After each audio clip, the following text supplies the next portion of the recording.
going on? You're watching Newcastle United, One Club, One City, and you're watching the third episode of Toon Weekly. If you haven't seen the second episode of Toon Weekly, I'll leave a link in the description below so you can find out what I've been talking about. And it's all happened at Newcastle United Football Club in terms of club news and potential players leaving the football club. And if you want to find out what Toon Weekly is all about and you want to watch from the beginning, there's a link also in the second episode of Toon Weekly. It's all there for you to watch and you can have an idea of what I talk about, and like I say, club news, transfers, all that kind of stuff.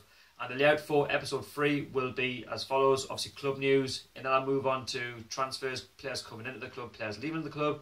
Then obviously I'll be reading out your questions and answering to the best of my knowledge, and that's where you get involved as well. You can put your comments down below after each and every episode that I do, and then I'll just wrap up the episode and then talk about my thoughts and all that kind of stuff. So like I say, without any further ado, I'll move on to the club news. So last Wednesday, the Premier League fixtures were released for Newcastle United Football Club, and we are at home to Tottenham Hotspur, who finished second in the Premier League last season, runners-up.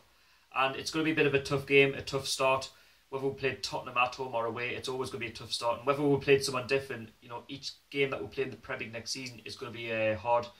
And, you know, we're going to have a work cut out. And it's not the Championship, you know, the Premier League teams are a step up to the Championship, and they play better football, and you know, it's a faster way of playing, whereas the Championship's a lot slower, and we didn't really like that.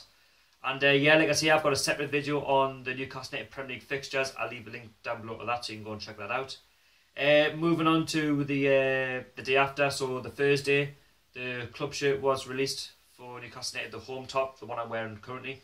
Really good top, really like it. And I've got a video on that as well where I talk about the Newcastle United top. It's like an unboxing, unbagging if you like.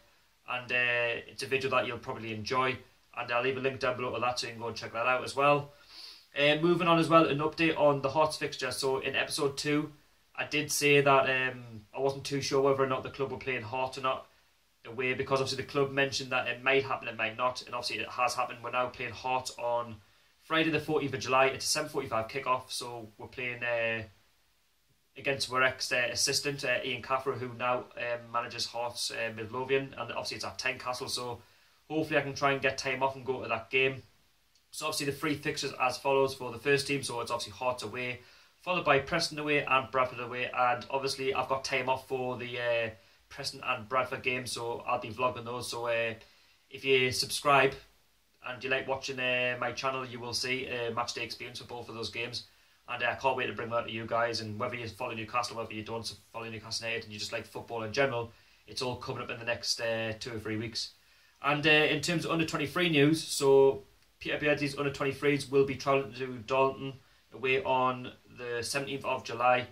And that'll be a 7 o'clock kickoff on a Monday. And like I say, if I can get time off work, I will be vlogging that. If not, I'll just be keeping you updated on Toon Weekly on terms of the score and what happens. But hopefully I can try and get some time off and go to this game. And, you know, the friendlies for the first team, obviously, in particular, are kind of shaping up. Obviously, we don't know who we're going to be playing abroad yet. And obviously, we're still yet to confirm who we're going to be playing at home. We obviously play 1 game in August. And, like I say, I'm hoping for a decent team, you know. And, obviously, it kind of builds up for the, you know, the first game of the season against Tottenham in the Premier League next season. So obviously I'm going to move on to transfers, so, you know, players leaving the club and players coming into the club. So in the last week, our centre-back, our Swiss centre-back, Kevin Mbabu, has left the football club.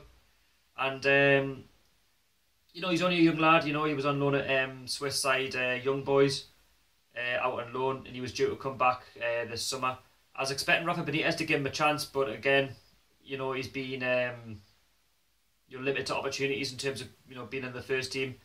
You know, you'll obviously remember him against the likes of Chelsea. He had a really good game in that 2-2 draw at St James's Park. You know, he's had many other good games, especially in the McLaren. You know, McLaren gave him his chance. Then obviously since Rafa's come in, Rafa has not really been his biggest fan by the sounds of it. And like I say, I'm not criticising Rafa, because, you know, Rafa knows what he wants, and I trust Rafa with all my heart. And I believe that Rafa is the right man to take this, you know, football club forward in terms of bringing in the right players and, you know, allowing the right players to leave the football club. And yeah, what are your thoughts on Kevin Mbabu? I mean, you know, he was a good centre-back in his day, you know, when he played for us. You know, we've seen him score a couple of good goals in the Swiss League. I know it's a totally different league to the Premier League, and we all thought in the summer that he'd be given his chance to maybe, you know, try and get into the first team. But, you know, Rafa knows that if he wants first team football, it's maybe he's not at Newcastle, and we've got a decent, well, I'd say a decent price off him. Whether his contract ran out or not, I'm not quite sure. But, I wish him all the best. And, I want to know your thoughts on Kevin and Babu. Put your comments down below. And moving on, Grant Hanley, the update on him. As far as I'm concerned, nothing's really materialised. Derby and Sheffield Wednesday are still in for him. He's still a Newcastle United player as it stands. But obviously a lot of the Newcastle United players are away on holiday, so a lot of them don't report back to the club until at least, the 3rd of July. So, players coming in and players leaving the club might be a limited moment for now until the players report back on the 3rd of July, like I said. And, if he wants first team football, Grant Hanley, he might have to leave. I mean, I do like Grant Hanley, but again, I can see, maybe he's a championship player at best. We don't know until that one rumbles on and see what happens. Jack Colback as well has also been linked with a 5.2 million bid from Aston Villa. He's been linked to go there in the summer, and I'd happily give him a taxi if I'm honest. I don't think he's good enough. We've signed him on a free from Sunderland, and he's absolutely dreadful. He hasn't done much for the football club. He's been a bright spark now and again, but he hasn't done it on a committed basis. And I think for me, he's too inconsistent, and I think championship level is probably his best level to play football at. And like I say, if he does go, I wish him all the best. And you'll have different thoughts on Jack Colback, but for me, he's just not good enough. And obviously, Chris Smallin's been linked with the football club as well, the Man United centre back. On his day, he could be a really good centre back, one of the best in the league. And his injuries haven't helped him. And the likes of Everton and Tottenham have been sniffing around as well. Obviously, Liverpool. So if anything, I could probably see him going there over Newcastle. I'd like to see him at the football club for vital Premier League experience, but I really can't see that one happening. But your thoughts on the Chris Smalling rumour? I just think it's all paper talk, if I'm honest. But I'd like to see him at the football club, but we'll just have to see how this one rumbles on. Obviously, again, Florian Lejeune. Anyway, I can't pronounce his name, but apparently the deal for him to sign for us is very, very close. Apparently the deal could be in the region of £8 to £10 million. The IBOR president has said that the centre-back is very close to join Newcastle United, but again, we're just going to have to wait and see on this one. And this will be our second possible transfer to Christian Atsu from over a month ago when we signed him. And obviously sources such as the Chronicle Lee Redder have said that this one could be very, very close. But again, this is just speculation. It's just a recent update, but apparently it's very, very close. And, from what I've seen, he's been linked with the likes of Tottenham as well. So, he must be a good centre-back. And I couldn't say too much about him until I watch a few clips of him and maybe just, read it into him a little bit and see what he's all about. But maybe you know a bit more about Florian Lejeune and see, let us know what he's about, what can he offer at Newcastle United Football Club, and what do you think of the possible signing of this fella, and leave your comments down below. Tammy Abraham as well, again, an update on him. Apparently he's undecided whether or not he wants to join Newcastle United or Brighton. And I'm getting pretty bored of this one, if I'm honest. The guy needs to make his mind up, He was on loan at Bristol City last season. He ripped up the championship at a young age, scored over 20 plus goals for them. And obviously, he's back at his parent club, Chelsea. He's not going to get into the first team, They've got far too many good players. And if I was Rafa, I wouldn't wait on too much with him, If he doesn't want to sign, just let him go somewhere else. And, if he wants to rot on the bench at Chelsea, let him do that. I mean, he's got great potential, he's a good player. But, again, we don't want to be wasting any time on this one. And we need to move on and just, move on to other targets and try and shape and strengthen this team up as much as possible. And, what are your thoughts on Tammy Abraham? Leave your comments down below. Obviously, Pepe Reina, again, he's undecided, the Napoli goalkeeper. He has got a good relationship with Rafa Benitez. But, again, I'm not too bad on this one. If he wants to stay in Napoli, let him stay there. Again, Willy Caballero, the bench warmer at Manchester City, he can't really get a game there because obviously, their first choice goalkeeper is doing decent-ish at Manchester City, and it's hard to get into their team anyway. And apparently he doesn't want to sign for Newcastle United because apparently it's too cold. Come on, man, lighten up. At the end of the day, it's either hot or cold everywhere you go. To the UK, It's not Spain, come on. And again, if he doesn't want to sign for the football club, oh well, so be it. At the end of the day, we've got 5 goalkeepers, and that came from his agent anyway, of Willy Caballero. And, I've even said, I'd take Tim Krul back to being number 1 any day of the week. And obviously, there's a chance that Freddie Woodman could, get a chance. Carl Doll, Rob Elliott. But, the likes of Matt Sells, they've been linked with the likes of Anderlecht. And obviously, Carl Doll apparently might be leaving the football club. But again, if this one's going to be interesting, we've got 5 keepers to work with. Rafa Benitez is going to have a selection headache. What are your thoughts on the goalkeeping situation? Who would you want to start in this, in that next season? Again, I would choose Tim Krul. Who was your thoughts on? Well, I say, who were your thoughts? What's your opinions on the goalkeepers, and just let us know any questions that you have on the goalkeepers. And I'm going to be moving on to your questions and shout out. So again, there's two main questions, obviously Chinese owners and obviously players leaving the club, players coming in, all that kind of stuff. So Toon Helmy and Arenza and Paul Hornsby, thank you very much for your questions. My thoughts on the Chinese ownership. So obviously since episode 2, Newcastle United have been linked with Chinese owners.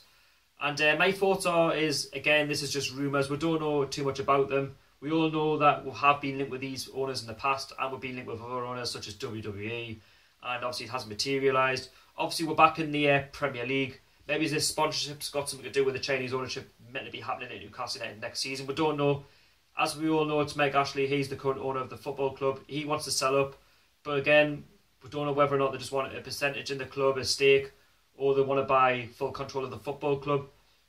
But my thoughts are, if the Chinese ownership, that it doesn't always guarantee instant success.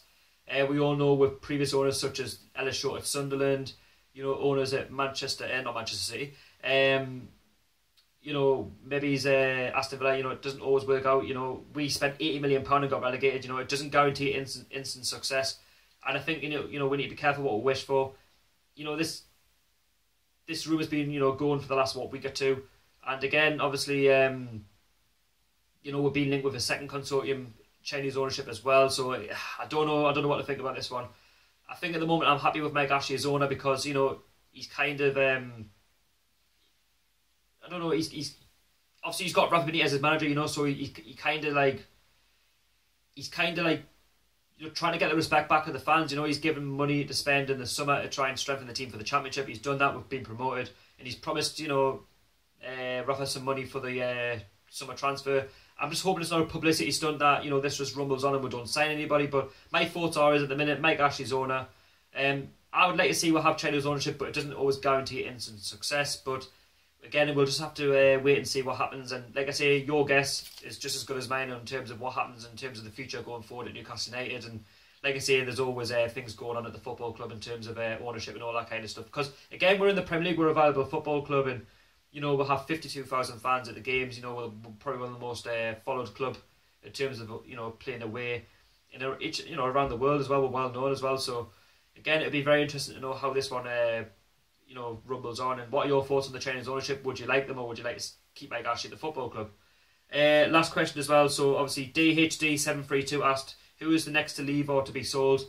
So like I say, the likes of Matt Sells, Grant Hanley, Jack Colback are probably the three that could be leaving in the summer, but we don't know. I mean, a lot of them are on holiday at the moment. This is just paper talk, and obviously we can't play everybody next season because obviously we're moving into the Premier League. We're going to be buying bigger and better players, going forward, and not making the same mistakes of the season before last. And again, Rafa Benitez knows what he wants in a player, and they've got to come with quality and they've got to be good on the ball. And like I say, again, your guess is as good as mine. Who leaves the football club, and who comes in, all that kind of stuff. And I'm kind of on the fence of what happens with the likes of Grant Hanley and Jack Colback, because at the end of the day, Jack Colback, he did offer a little bit. As much as I don't rate him as a player, he did offer a little bit. Obviously, Grant Hanley, for me, he didn't get his first shot in the championship. He got the odd game there and then, but again, we're going to need centre backs going into the Premier League next season. So it's going to be interesting to know, guys, in terms of what happens with these players, and we'll just have to wait and see. So again, thank you very much for your questions. Put your comments and questions down below for episode 4. I'll be reading them out in the next episode. And like I say, I'm going to wrap it up now. So thank you very much for watching. I'm also on social media, Twitter and Instagram. I'm always updating me followers on everything surrounding Newcastle United Football Club. And yeah, like I say, if you enjoy Toon Weekly, don't forget to subscribe to Newcastle United One Club, One City. And like I say, follow us on all the social media and all that kind of stuff. And yeah, I'm just rambling on. Anyway, thank you very much. It's Sharky. Thank you very much for watching. Like and subscribe, and I'll see you all later.